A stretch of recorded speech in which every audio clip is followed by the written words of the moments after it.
And what's going on, everybody? Hopefully, you guys are learning, and we are going to learn a pretty good amount, as the title says, about no demand and no supply zones, and specifically more about candles, no demand and no supply candles, and what is the importance behind them.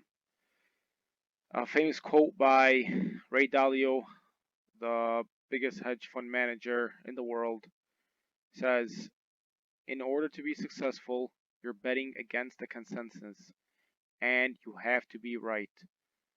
So basically what does he mean by this is, in order for you to have success in your trading, you need to be against the herd, against the retail trading, against the everyone who is stating that a certain market will reach a point, because it's already factored in, and but you have to look for certain areas, and the key is to stick to that strategy, that why you are against the consensus. So this is why I like no demand and no supply zones. So let's get right into it. First things first, how to spot a no supply and no demand zones, and then we'll talk about the importance of these. So for example, let's not look too far back. First of all, what we want to do is, as I said, is we either draw fibs. So you could draw a fib, for example, from this level to this level, which is right here, and you could draw it out right there, from there to there, and you can see when price reaches a certain point. We want to look on the 1 hour. Very sorry about that. We want to look on the 1 hour. This is the most important thing. When price reaches a certain point, we want to look for increase in volume to the upside if we are shorting, and opposite goes. We want price to increase. We want volume bars to increase if we are going for a long from the bottom.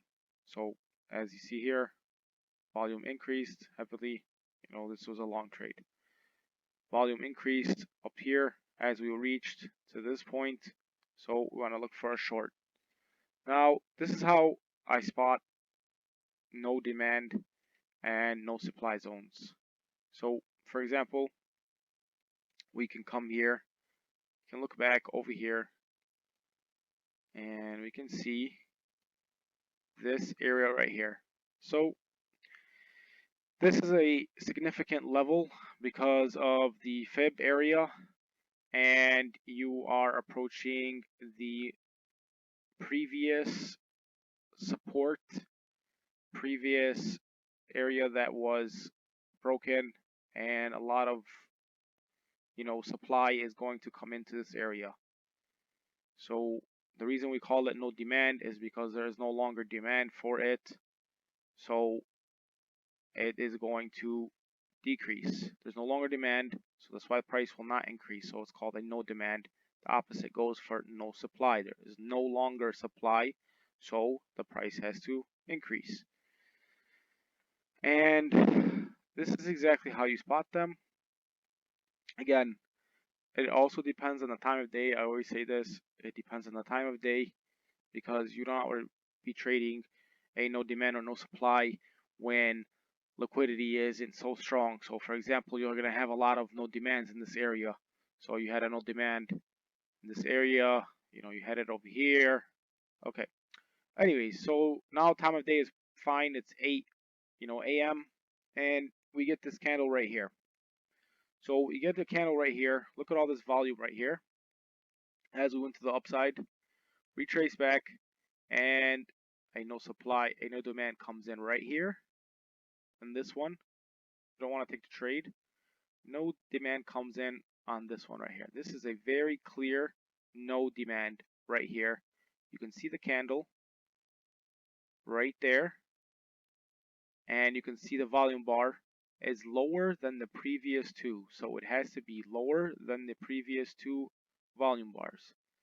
And then for confirmation, There's two ways of doing this. You can either wait for a break, which when I teach, I say don't wait for the break. Wait for the close of the next 5-minute candle. So it closed right here. It is a confirmation to get in the trade. And we put a mental stop loss above here, unless you cannot stay in front of a computer or phone to monitor the trade. If you can't, for that trade, you need to put a stop loss. Figure out your risk reward ratio, what is important to you, and how much you're looking to make. So we put a stop loss above there, and we look for take profits, the next demand zone of all of this. So for example, over here, so you could have targeted right here in this area, you could have targeted right here, this area, and you could have targeted a second target at the low right there. As you can see, it reached there. Now we can let's look for a no supply. So a no supply is the same concept, also same exact thing, it's just the opposite, where we look for volume to increase on the low when it's dropping the price, and then we look for a candle that will be lower than the previous two. So you had one right here. This is actually drawn out. This is supposed to be right here. So you had it right here because we have a no supply that is telling us that the volume is decreasing. So they, market makers, smart money, and that's not manipulation, this is smart money trying to gain liquidity. They have realized that they are no longer going to get lower prices. So they're trying to go long. So what they do is when they stop going short is when you see a decrease in volume. So that indicates that that's it, they can't get lower prices. So they either start buying or they just stop selling completely, and the masses start to come in and buy, or stop taking positions. So price will start to rise because there is no longer supply here. So it plays into the factor. I'm going to give you an example before I get into why the importance of it is. Another example would be right here. So we can see, I spoke about this in a previous video of how the stimulus issue was in the deal, and everybody was doing this and that, and I'm gonna be honest, and I want to call you guys my friends because I really want people to learn. My friends, we need to realize something, is that the banks, the news, they can care less about you. All they care about is gaining liquidity to increase the amount of cash flow that they can bring into their company. So on that note, this was all that stimulus talk and this and that, and you can see that it is a significant level. Look at that right over here. This was back in October 11th, 12th. Went up to here, stopped, and we had a tank down. So this is a very significant level. So let's see what it is that we could have spotted, which I talked about on my Instagram. You can go check it out. You can see right here, price came up, and as we keep going up higher, volume is increasing. So now we're looking to short. Volume is increasing, volume is increasing, and then we get this right here. See the volume bar is lower than the previous two, even though it's not great amount lower, it's still lower though. And you get the candle right here, right on the 14 AMA, which helps a lot when you do not have volume increase on a 14 AMA. And then you get a confirmation right here. You could enter the trade right here. You can enter it a little bit more aggressive right here, depending on the time of the 5-minute when it's going to close. Stop loss again above, and you can ride.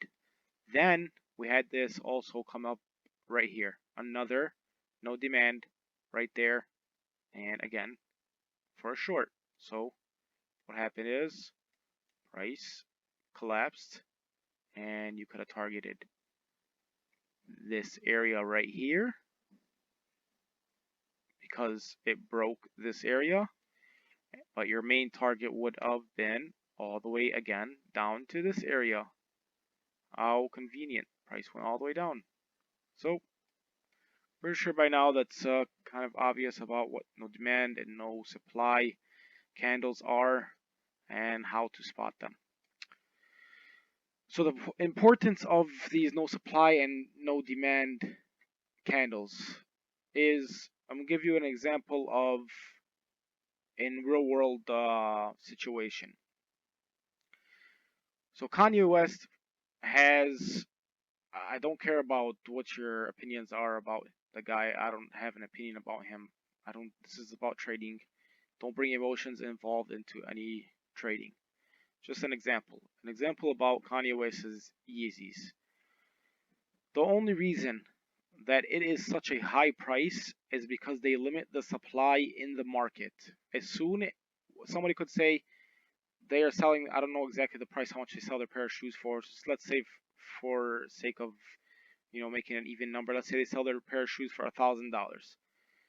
So why doesn't somebody say instead of them selling 50,000 pairs a year, um, why don't they sell 1,000,000 pairs? Because now you're talking that's about you know uh, almost a 15% times the amount they're selling. So basically, the price would never be worth $1,000 per shoe.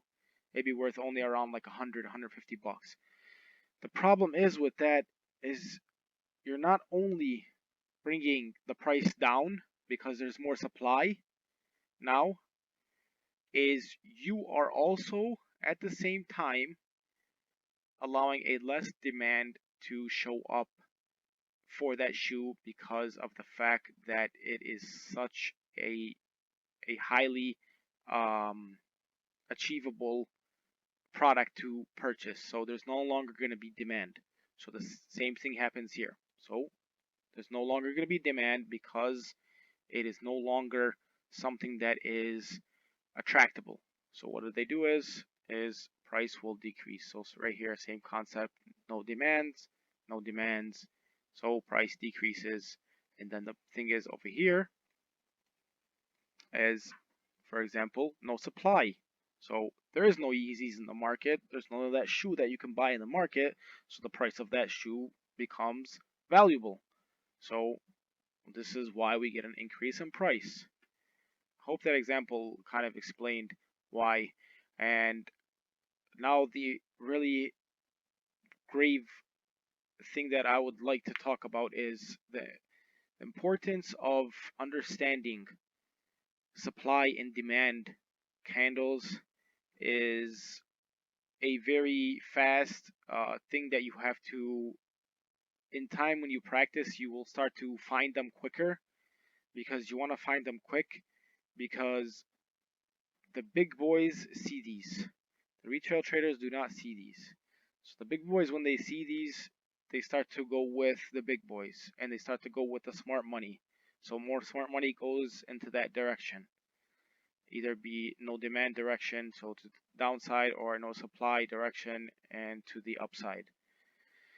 In time, when you guys are backtesting and doing this, it will help to either paper trade or open a demo account, and you will be able to spot these quick. They're not hard to spot, but again, you gotta figure out where the zone is to spot them. They can't be random places. So for example, I'll give you an example right here. So let's say you said this is a no demand right here. The problem with this no demand is two things. First of all, the no demand right here cancels itself out when the next bar closes above that no demand. So if the next bar closes above the no demand, it cancels out. It is no longer a no demand. Even though we had this low volume bar right here in the previous two, it cancels itself out. Again, you have it right here. a no demand, and the next bar closes above that candle as high as wick, and it canceled itself out. Don't get me wrong, this is not 100% proof. Otherwise, if it was 100% proof, everybody who knows about this would be going all in. They would go every single, if they had $1,000 account or they had a $100 million account, they would go all in because it's 100%. But there's nothing 100% in the market. And so, for example, another spot would have been right here. So you had a no demand right here. It did close below. So the only problem with this is the spot that it happened at. So you could have seen it happened right here in this area right here. The level is good, but it's not great. You could have took this trade. You could have took this trade right here, and it would have been still a decent trade. And you could have put a stop loss over here. You would have got taken out right here. And another key for this is that it also still is valid to come back into the trade for a short, even though it took you out. Because you see this loss that you took right here, because it closed above this candle right here, the high. That right there, let's say even was up to here. That right there is roughly 20 pips or so. But look at the gain that you would have just made just off of it dropping to back to this level from taking the no demand right here on the confirmation. You would have gained it all back easily. So there's still valid entries even though you get stopped out on a no demand in the same area that you came into. Stick to a strategy and it'll help you out. I know it's a long video. Hope you guys enjoyed. Please subscribe so I can keep making more videos like this. Check out my Instagram and Telegram for quick, spots where I will call out a trade, why I took the trade. And if you have any questions, comment in the section below, and hopefully we'll continue to make videos like this every weekend. Peace out.